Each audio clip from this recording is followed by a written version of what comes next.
Buenos días, amados hermanos. Les saludo en el amor del Señor y también, por supuesto, saludamos a todos quienes nos ven a través de nuestra transmisión en la internet. Y el día de hoy vamos a tomar el pasaje de Romanos, capítulo 12. La carta del apóstol Pablo a Romanos. Se cayó una olla aquí. Oye, es tanta la sed que no pueden estar una hora. Que el jarro, que... Bueno,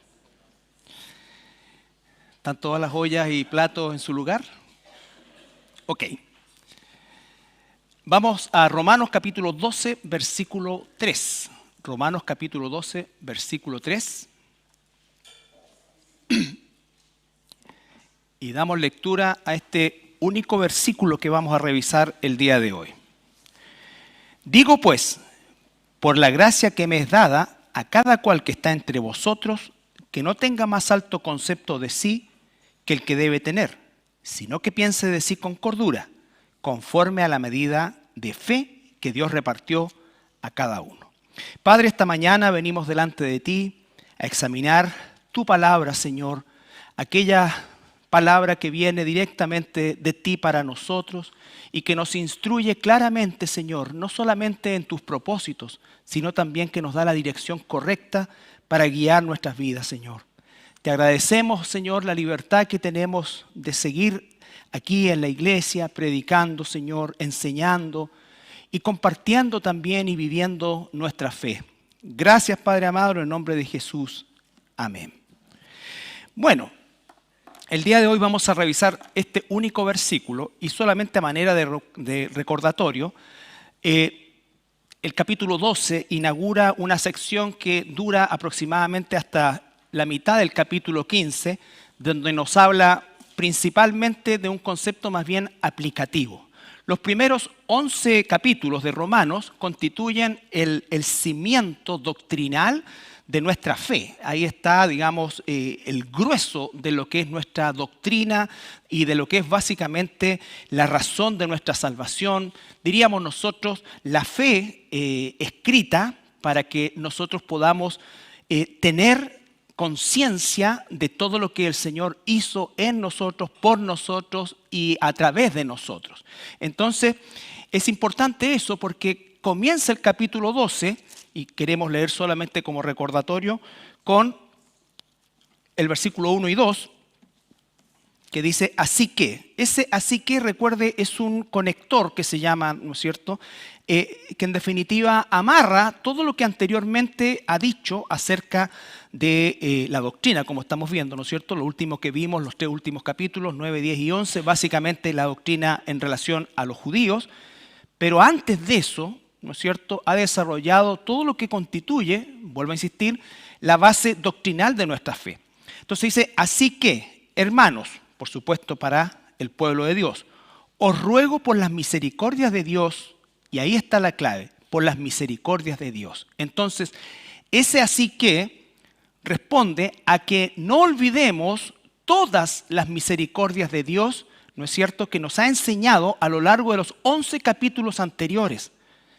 Todas las misericordias, nuestra salvación por gracia, nuestra redención, nuestra adopción, nuestra condición como hijos de Dios.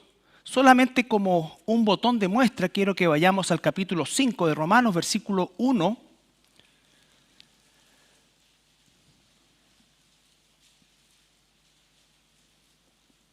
Cinco 1 dice, justificados pues por la fe, tenemos paz para con Dios. Esa es una misericordia, tenemos paz para con Dios por medio de nuestro Señor Jesucristo. Nosotros no hicimos la paz con Dios. Dios hizo la paz con nosotros por medio de nuestro Señor Jesucristo. No pasó por alto nuestro pecado, sino que cobró nuestro pecado en la vida de nuestro Señor Jesucristo. Entonces eso es una misericordia incalculable. Entonces dice en el capítulo 8, solamente para continuar, 8, 1. Ahora pues, ninguna condenación, escuche eso, ninguna condenación hay para los que están en Cristo Jesús, los que no andan conforme a la carne, sino conforme al Espíritu. En el capítulo 8 ahí mismo dice, Versículo 35. ¿Quién nos separará del amor de Cristo? Tribulación o angustia o persecución o hambre o desnudez o peligro, espada. Como está escrito, por causa de ti somos muertos todo el tiempo, somos contados como ovejas de matadero. Antes, en todas estas cosas, a pesar de que podemos llegar a ser algún día contados como ovejas de matadero, aunque creo que en esta época no va a pasar eso, antes, en todas estas cosas somos más que vencedores por medio de aquel que nos amó, por lo cual estoy seguro de que ni la muerte, ni la vida, ni los ángeles, ni principados, ni potestades, ni lo presente, ni lo porvenir, ni lo alto, ni lo profundo, ni ninguna otra cosa creada nos podrá separar del amor de Dios que es en Cristo Jesús, Señor nuestro. Entonces, cuando volvemos al capítulo 12, en el versículo 1 dice: así que, hermanos, os ruego por las misericordias de Dios. Esa es, como dijimos, es el motor que impulsa nuestra vida como hijos de Dios. Nosotros, a continuación dice, presentemos vuestros cuerpos en sacrificio vivo, santo, agradable a Dios, que es vuestro culto racional. Entonces, la razón por la cual nos presentamos, nos entregamos y cada día luchamos por entregarnos a Dios es por gratitud, por lo que Él ha hecho por nosotros. Y lo que seguirá haciendo en nosotros, por la promesa que nos ha dado, por la vida eterna que nos ha concedido. Eso, hermanos, debe ser la razón, el motor, el móvil, el impulso, el título que quieras colocar, que debe impulsar mi quehacer en Cristo. De lo contrario, es muy posible que caigamos solamente en un concepto de religiosidad, algo externo, algo que puede caerse con facilidad. Cuando verdaderamente nuestro quehacer en el Señor está guiado, fundamentado, impulsado por esta gratitud, entonces no tendremos problemas en ofrecernos a Dios de forma voluntaria. Y dice que es vuestro culto, y tenga en mente esa palabra, racional. Lógico. Lo que Dios pide, lo que Dios demanda de nosotros, tiene lógica.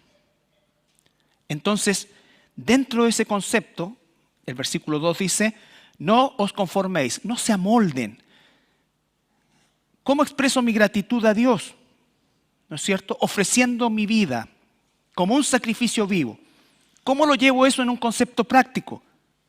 No amoldarme a la forma que este mundo tiene de pensar. Estoy en el mundo, pero no soy del mundo. No estoy aislado del mundo.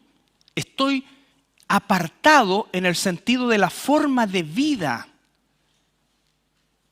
¿no es cierto?, que vivo en este mundo. Dice, vosotros sois la luz del mundo. Estamos puestos en medio de las tinieblas. Vosotros sois la sal del mundo. Estamos puestos en medio de la pudrición moral de este mundo.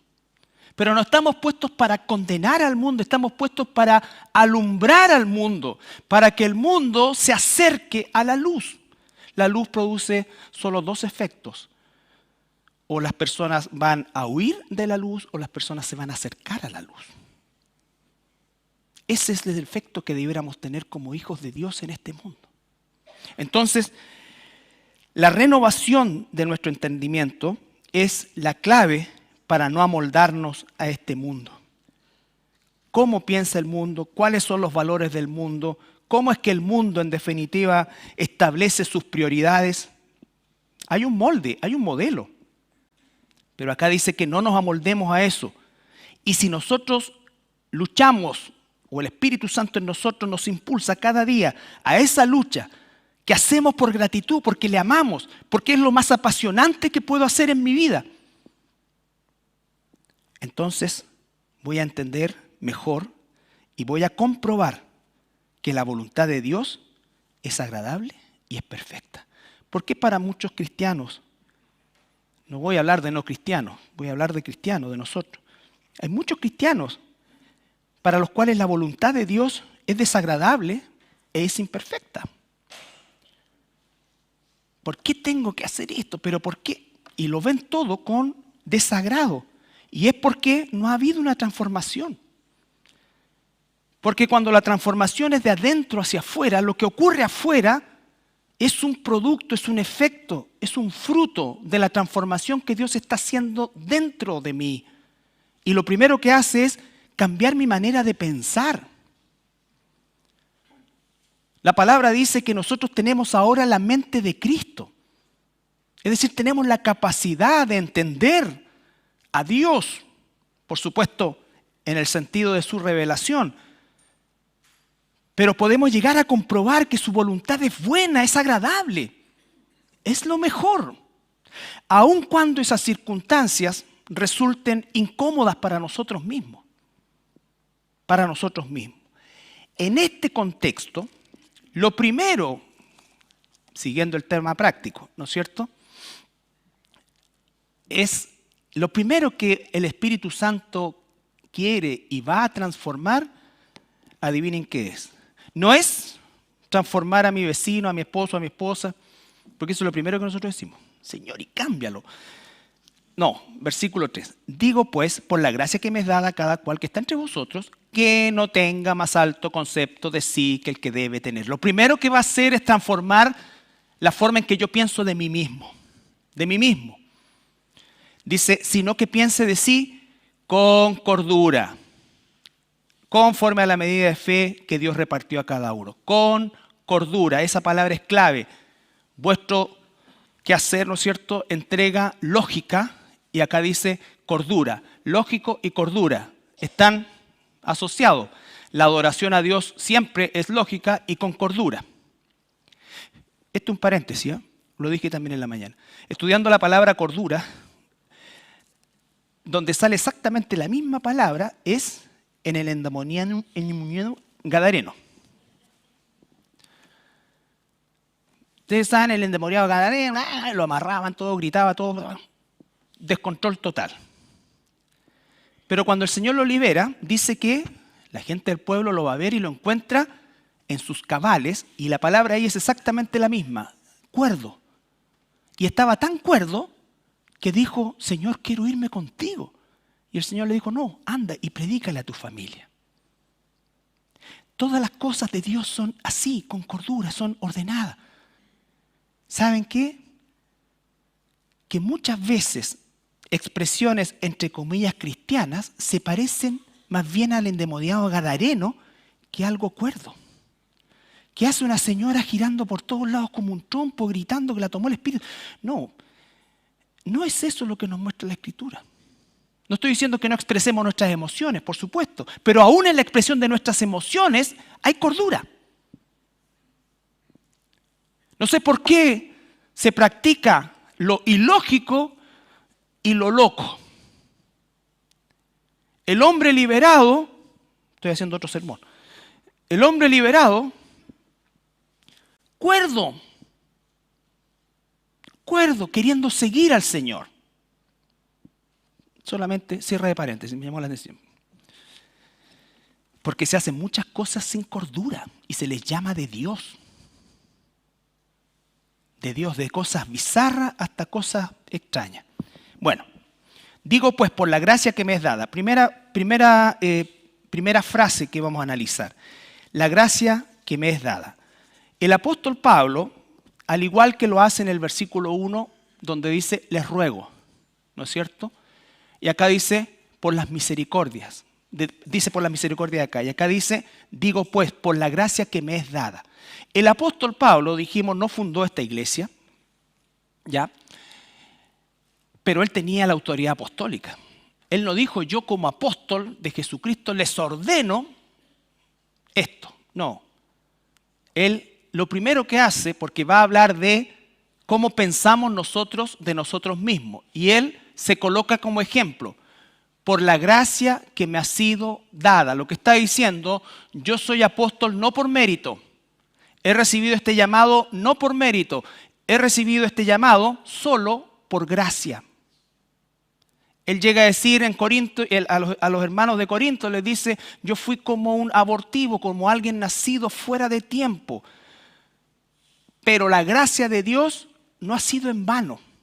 Antes he trabajado más que todos, pero no yo, dice, sino la gracia en mí. Y en 1 Timoteo, capítulo 1, 1 Timoteo capítulo 1,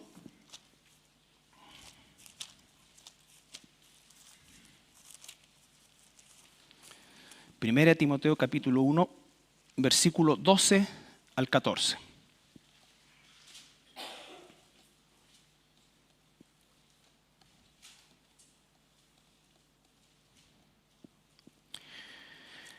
Doy gracias, está hablando el apóstol, doy gracias al que me fortaleció.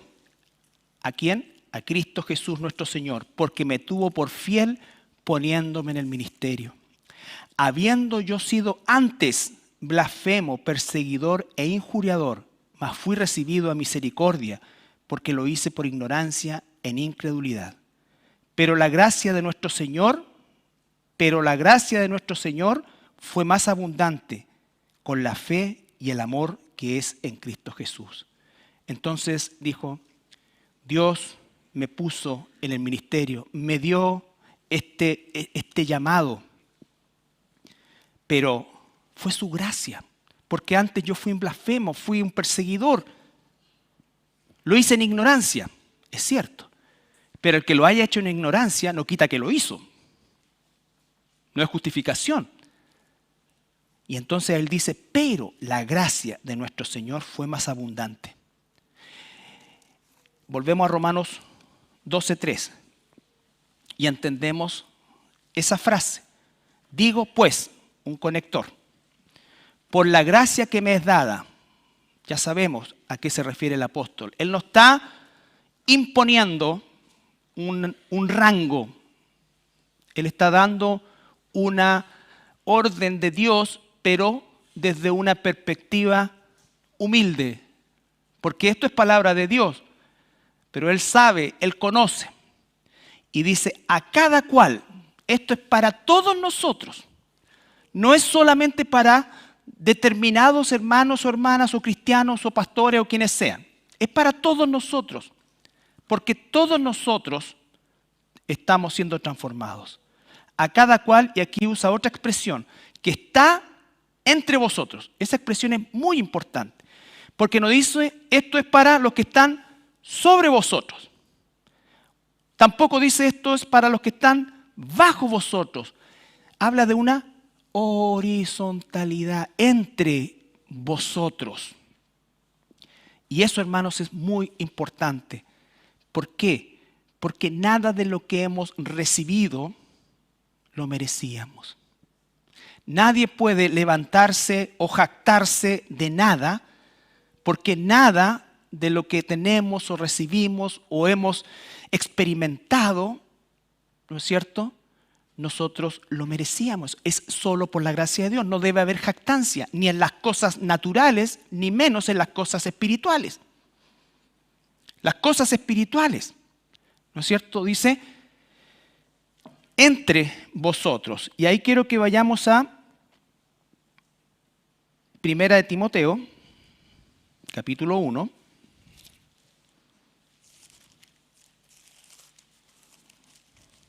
Capítulo 1, versículo 12 al 14.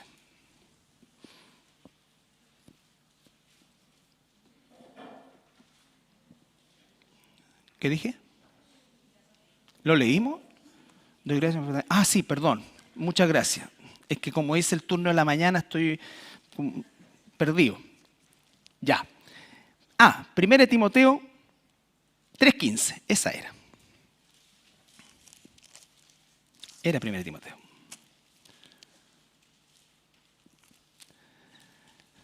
Ya. ¿Por qué vamos a leer esto? Desde el versículo 14. Esto te escribo, aunque tengo la esperanza de ir pronto a verte, para que si tardo, sepas cómo debes conducirte en la casa de Dios, que es la iglesia del Dios viviente, columna y baluarte de la verdad. ¿Quién es la iglesia? Todos nosotros somos la iglesia. Por lo tanto, todos nosotros debemos cuidar, ¿no es cierto?, la verdad, porque somos columna y baluarte de la verdad, no solamente los pastores. Cuando dice entre vosotros, nos incluye a todos. Es tu responsabilidad cuidar la sana doctrina de la iglesia. Si un pastor comienza a hablar herejías desde el púlpito, hermanos, es deber de la iglesia sacarlo. Porque aquí, hermanos, por eso dice que entre vosotros, los pastores, no existen rangos. No existen rangos. Todos somos responsables de la verdad. Esta palabra es bien importante. Cuando leemos Primera de Pedro,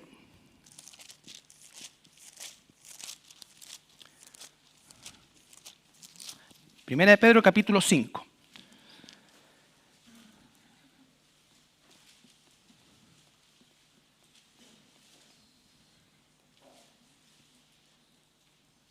Primera de Pedro capítulo 5, versículo 1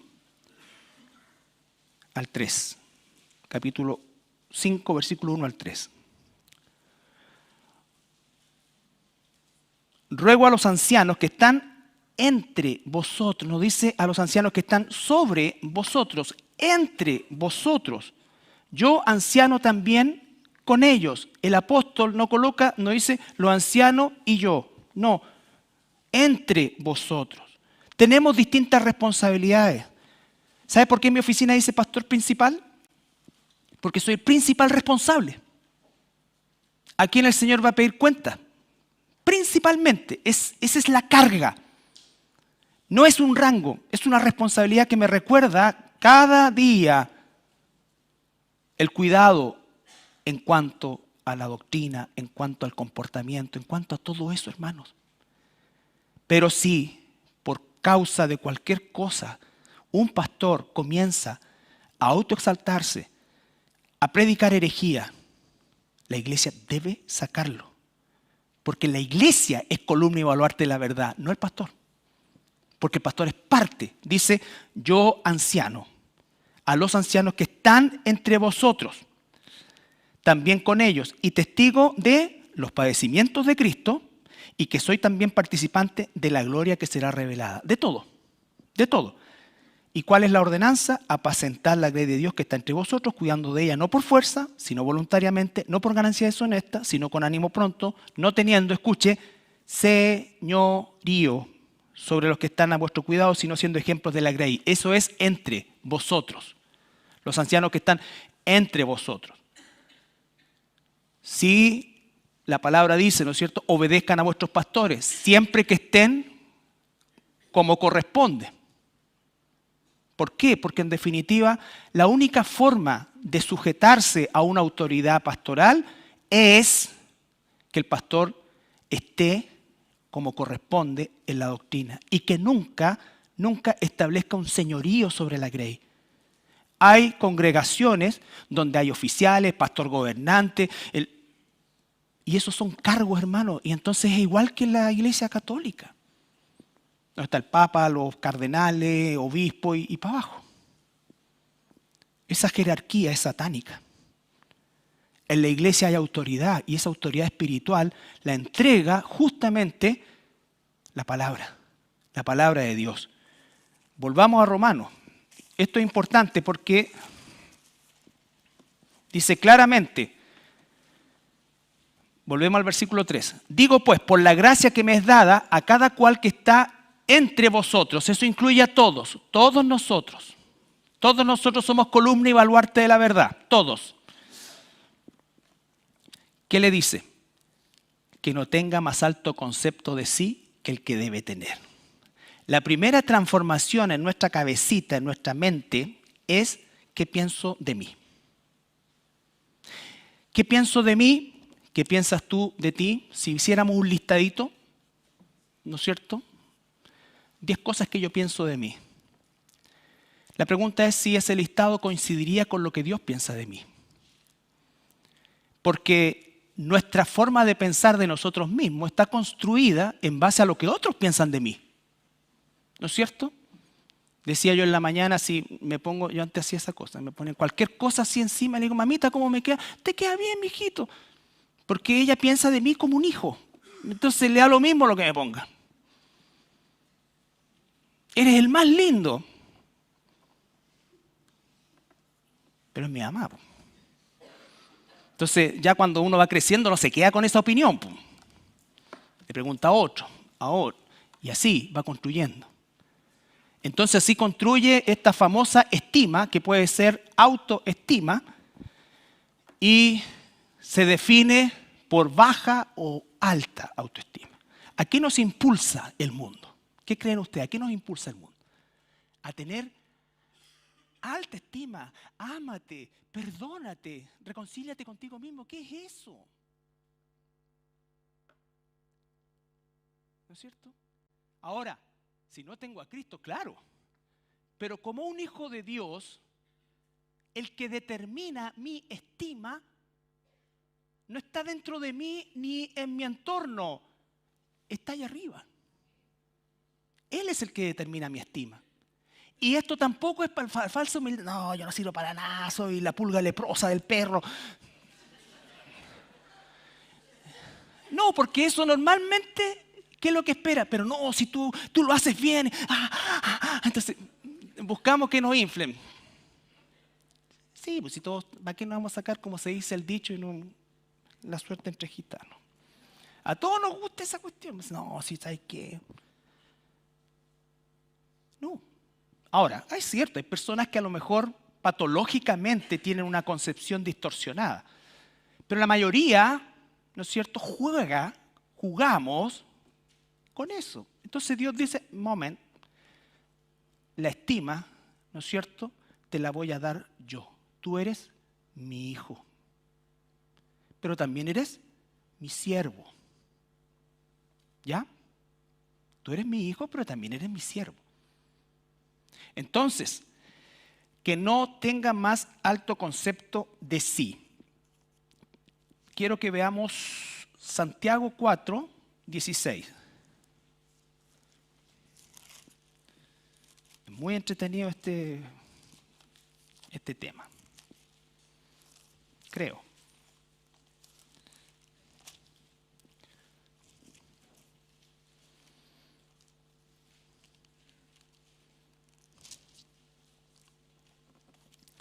Desde el versículo 1.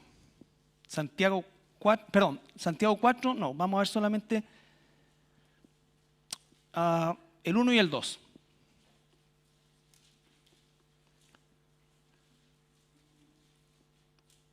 ¿De dónde vienen las guerras y los pleitos entre vosotros? ¿No es de vuestras pasiones las cuales combaten en vuestros miembros? Codiciáis y no tenéis, matáis y ardéis de envidia y no podéis alcanzar, combatís y lucháis, pero no tenéis lo que deseáis porque no pedís, porque no piden. Versículo 3. Piden y no reciben porque pedís mal para gastar en vuestros propios deleites. Esto está escrito a cristianos o a una iglesia. ¿Ya? Puede pasar eso.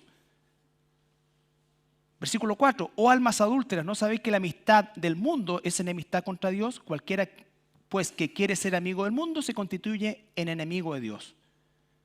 ¿O pensáis que la Escritura dice en vano, el Espíritu que Él ha hecho morar en nosotros nos anhela celosamente? Pero Él da mayor gracia. Por esto Dios dice, resiste a los soberbios y da gracia a los humildes. Jesús dijo, aprendan de mí que soy manso y humilde. Manso significa moldeable. Moldeable. Y humilde significa tener un concepto real de quiénes somos y de quiénes somos en Cristo. Capítulo 4, versículo 16. Pero ahora os jactáis en vuestras soberbias. Toda jactancia semejante es mala. Y al que sabe hacer lo bueno y no lo hace, le es pecado. Volvemos a Romanos.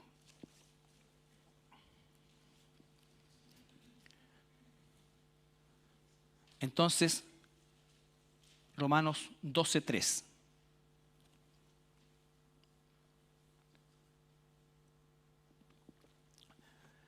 Digo pues, por la gracia que me es dada. Entendemos eso. El apóstol, su apostolado, lo centra única y exclusivamente en la gracia de Dios. Pero, ¿qué es lo que pide?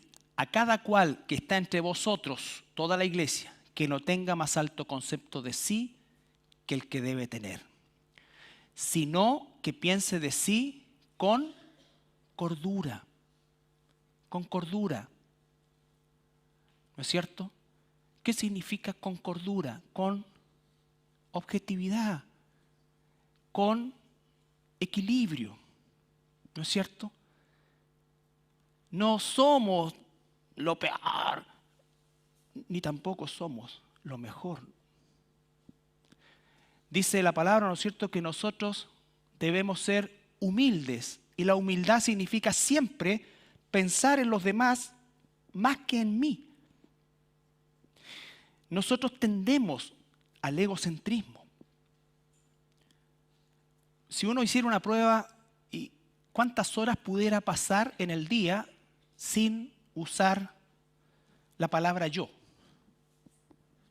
Porque nosotros siempre decimos, no, yo tengo, yo quiero, yo fui, yo hice, yo necesito.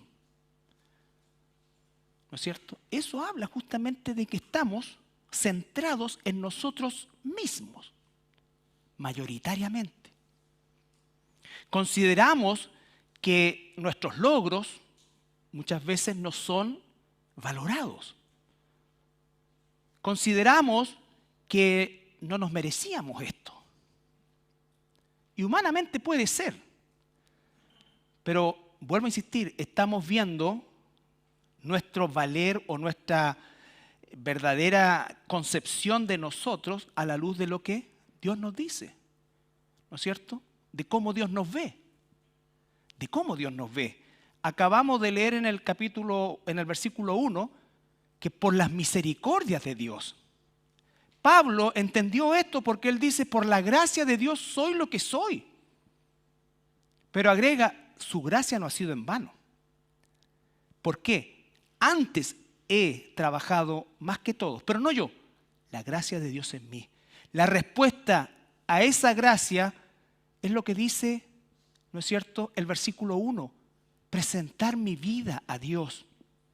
Que Dios le dé el valor para el cual Él me rescató. En Cristo, si no estoy en Cristo, mi vida tiene un valor limitado y temporal. Y que no va a tener ninguna incidencia en la eternidad. El mundo está enfocado en sus logros, en subirnos el ego, en quererme más. Yo creo que todos nos queremos demasiado. Demasiado. Y si no nos queremos porque somos medios porfiados físicamente, nos queremos porque somos capos en esto. Pero por algo nos queremos.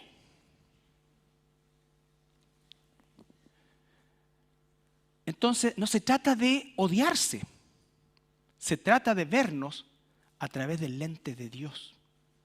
A través del lente de Dios. Y eso es lo que nos va a dar, ¿qué cosa? Cordura, estabilidad. Que no vamos a caer para allá, ni vamos a irnos para allá. No, cordura, estabilidad. Estabilidad de quién soy en Él. Y dice la siguiente frase. Conforme a la medida de fe que Dios repartió a cada uno.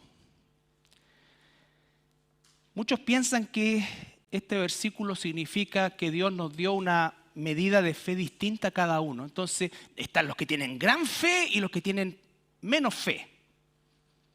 No es eso lo que dice. No es eso lo que dice.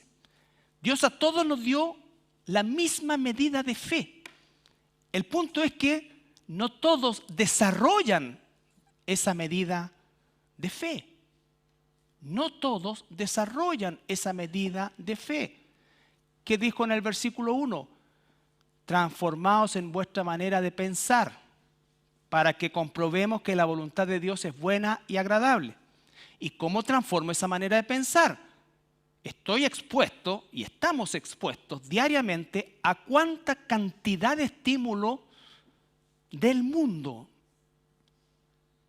La pregunta es cuánto nos exponemos a la palabra de Dios, a la iglesia de Dios, a los propósitos de Dios. Eso es, hermanos, lo que Dios nos ha dado para la vida y la piedad. Y nosotros debemos ocuparlo y acrecentarlo.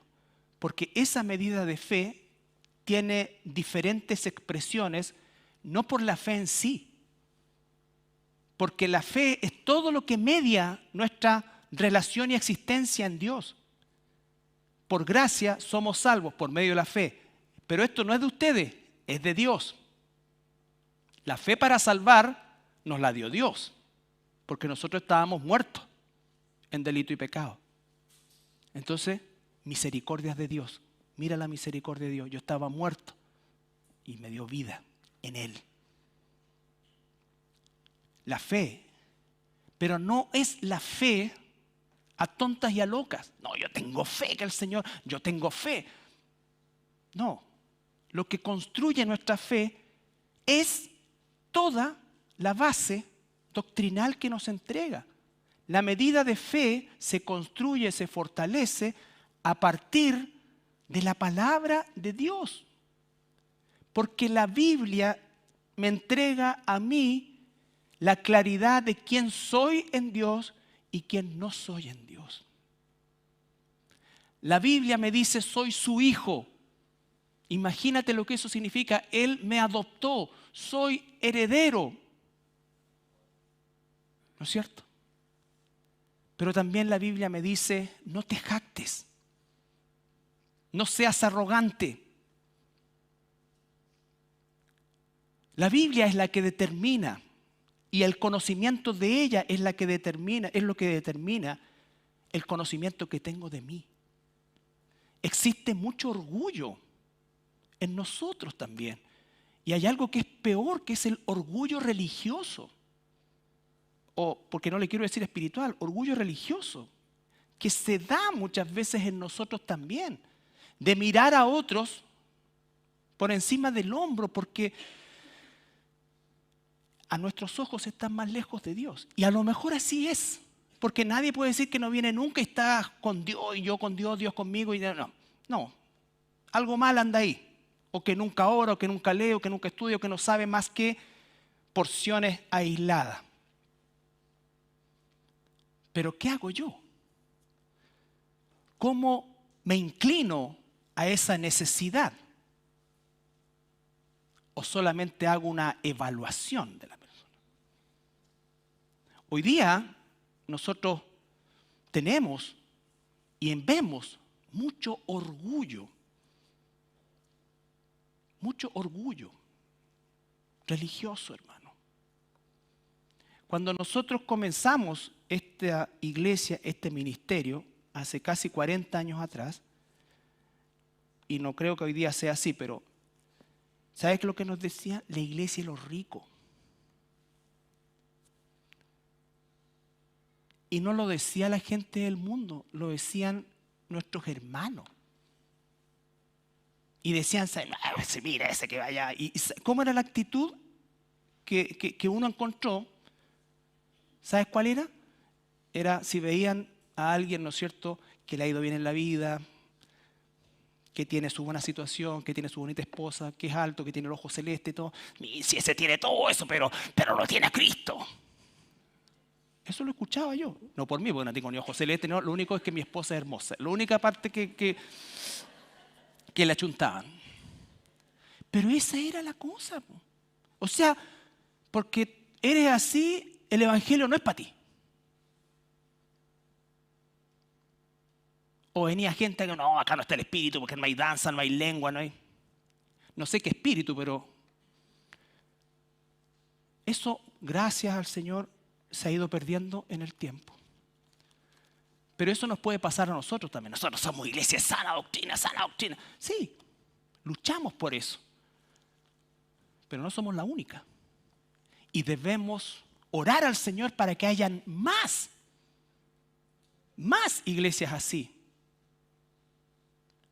Que no se enseñoreen de las personas, de los hermanos, de las ovejas. Que se hagan responsables del rebaño de verdad. Que dediquen su vida a eso.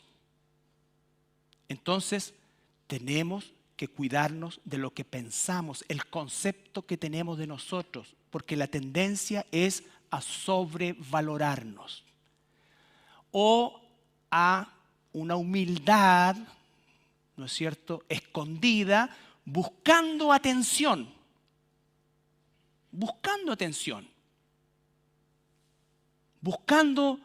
ser el centro, de que todos estén preocupados de mí.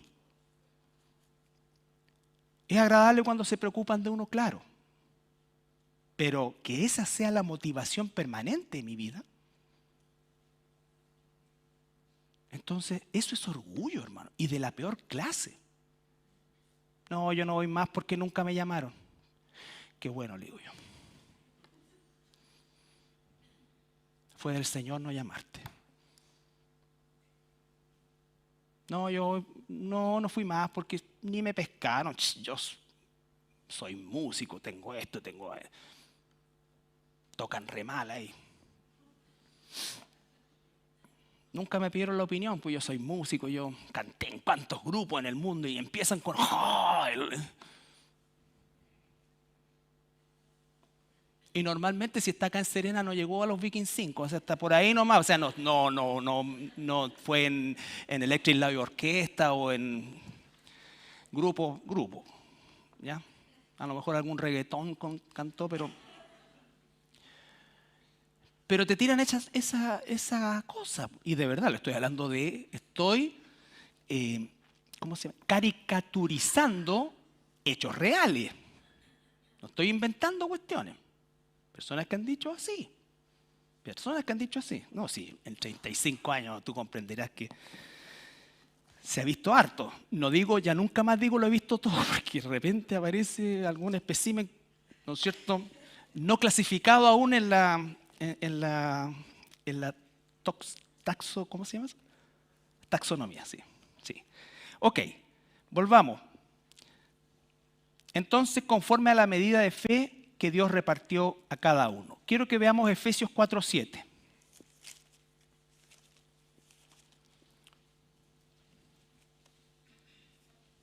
Efesios 4:7.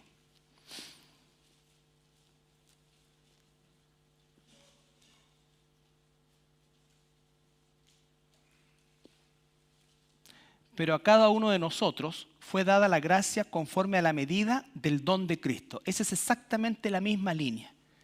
Conforme a la medida del don de Cristo. Dios a cada uno de sus hijos dio dones. Dones, ¿no es cierto? No donas, dones. Y entonces, cada uno de nosotros tiene que encontrarlo. Pero te digo una cosa, no lo vas a encontrar a través de un test de dones. Hoy salí bueno para hablar. No, ¿sabes cómo lo vas a encontrar? Sirviendo, cubriendo lo que sea necesario. Lo que sea necesario, lo que haya que hacer. ¿Qué se necesitan? Maestro, ya, yo tengo los requisitos más o menos, sí. Entonces, nunca he hecho clase, pero si se necesita, yo estoy. Si se necesita esto. Dones. ¿Y sabes qué son los dones que más se necesitan en esta época? Eso, enseñanza. Enseñanza, guiar. No se necesitan don de lengua. No digo que el Señor no pueda darlo, pero aquí no se necesita, porque ¿sabes qué? La Biblia está traducida a casi todos los idiomas. No se necesita profecía, ¿sabes por qué? Porque está todo aquí. Pero dale detrás de esas cuestiones. ¿Por qué? Porque más exhibición. Y el Señor dice que tú tendrás que... Y cualquier cabeza de pescado. Esa es la realidad, hermano. Y eso es orgullo, orgullo, orgullo, orgullo. Orgullo. Entonces, el don, al igual que la medida de fe, son dadas por Dios en la misma cantidad y medida a cada uno. El desarrollo de esa fe, ¿no es cierto? Y el descubrimiento y desarrollo del don viene del ejercicio, de la búsqueda del autor de la fe y del dador del don. No viene de afuera. Vamos a ir terminando.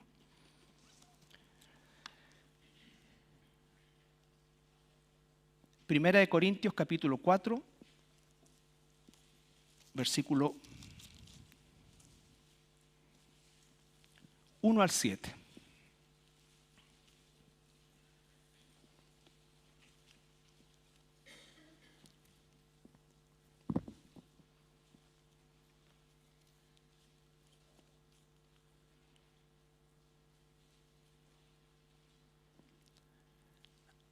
Así pues, téngannos los hombres por servidores de Cristo y administradores de los misterios de Dios. Somos administradores. Ahora bien, se requiere de los administradores que cada uno sea hallado fiel. Yo en muy poco tengo el ser juzgado por vosotros o por un tribunal humano, ni aún yo me juzgo a mí mismo. Pablo no está diciendo no me importa lo que ustedes digan, no. Pablo lo que está diciendo es que él no va a cambiar por el juicio que reciba de otros o de un tribunal humano. Y nosotros, si hemos leído la historia del apóstol Pablo, nos vamos a dar cuenta que fue juzgado muchas veces por personas, por compatriotas de él, quisieron matarlo, ¿no es cierto? Y un tribunal finalmente lo mandó a Roma, lo condenó, no habiendo cometido nada, pero nada de eso, ¿qué cosa? Cambió el propósito de Pablo, la visión de Pablo, el trabajo de Pablo, la convicción de Pablo, la pasión de Pablo, el amor, la gratitud a Dios que Pablo tuvo. Porque aunque de nada tengo mala conciencia, no por eso soy justificado, pero el que me juzga es el Señor. Esto no es que te mandaste una embarrada, ¿no es cierto? Cometiste un pecado.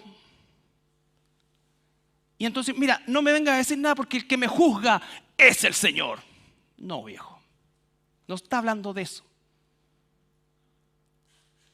No está hablando de eso. Y muchos se amparan retorcidamente en eso para cometer hasta ilícitos muchas veces. Acá lo que está diciendo el apóstol Pablo es que él no va a cambiar. ¿En qué? En su gratitud a Dios, en su predicación. Piensa que lo juzgaron, compatriotas de él, le apedrearon hasta casi matarlo, y cuando recuperó la conciencia, ¿sabes lo que hizo? Volvió a entrar en la ciudad a predicar. Nosotros por menos no entramos más. Pero, ¿por qué? Porque no, mira, el que me juzga es Dios, y no tengo algo en la conciencia, dice Pablo, malo que yo vea, pero yo soy juzgado por Dios. Así que no juzguéis nada antes de tiempo hasta que venga el Señor, el cual aclarará también lo oculto de las tinieblas y manifestará las intenciones de los corazones, y entonces cada uno recibirá su alabanza de Dios. Pero esto, hermanos, lo he presentado como ejemplo en mí y en Apolos, por amor de vosotros, para que en nosotros aprendáis a no pensar más de lo que está escrito, no sea que por causa de uno os envanezcáis unos con otros. Porque, ¿quién te distingue? ¿O qué tienes que no hayas recibido? Y si lo recibiste, ¿por qué te glorías como si no lo hubieras recibido? Dice, ¿quién te distingue? ¿Qué tienes que no hayas recibido? La educación que tienes, la salud que tienes. Todo viene de Él. Él o tú elegiste algo. Y dice, no, pero mi esfuerzo, sí, pero Dios te dio la capacidad, Dios te dio todo. Entonces no hay nada de qué gloriarnos. Y Él dice, me pongo, Apolos y yo nos ponemos como ejemplo para que nunca piensen de ustedes más o de forma incorrecta. Y dice, aprendáis en el versículo 6 a no pensar más de lo que está escrito, a no pensar más de lo que está escrito. La palabra es la que nos da la cordura, la medida de fe para pensar de nosotros mismos. Cuando estoy en baja, ¿qué pasa? Y nos pasa a todos. En la Escritura leo, ¿qué cosa? Jehová es mi pastor, nada me faltará. Aunque ande en lugar de sombra de muerte, tú estarás conmigo.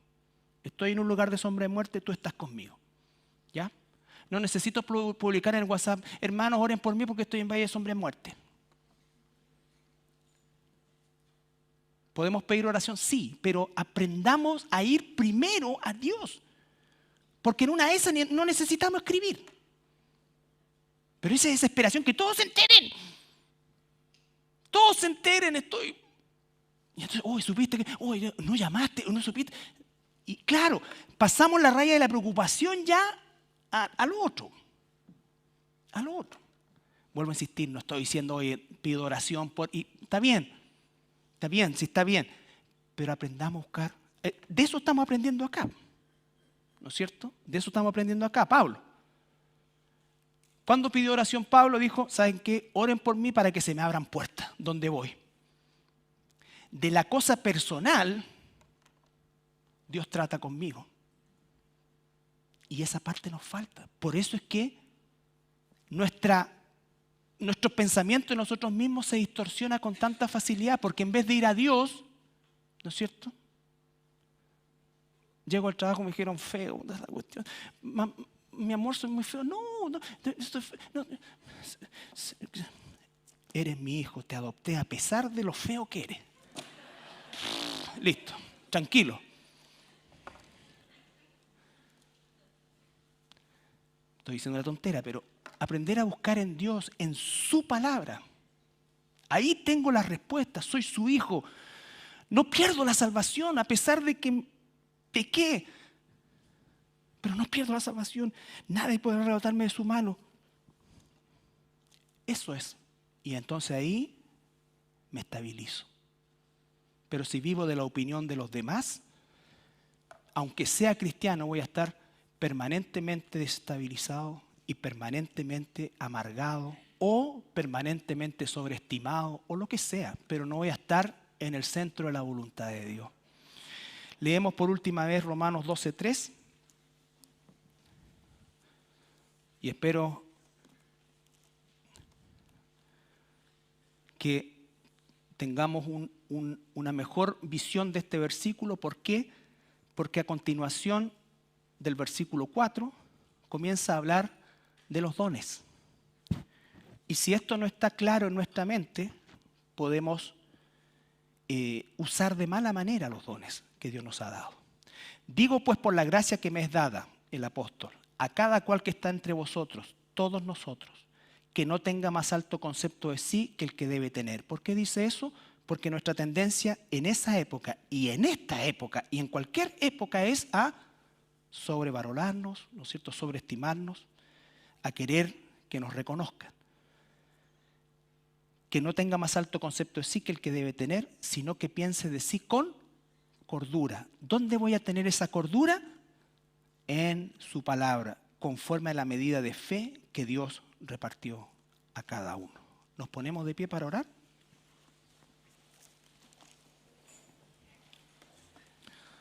Señor, te damos gracias en esta hora por tu palabra, Señor, porque ella es lámpara a nuestros pies, lumbrera a nuestro camino, Señor. Ella es la que transforma nuestras vidas conforme a tu voluntad. Ella es la que esculpe, Señor, el modelo que tú tienes para cada uno de nosotros, porque tienes propósito con nosotros, Señor. Todo es de ti, todo es tuyo, Señor. Todo es para ti, Señor, y todo viene de ti, Padre. De lo recibido de tu mano es que devolvemos. Si nos has dado inteligencia, nos has dado salud, nos has dado recursos, Señor, tenemos que devolver para que siga siendo, Señor, tu obra avanzada en este mundo. Señor, te damos las gracias por tu palabra en el nombre de Jesús. Amén.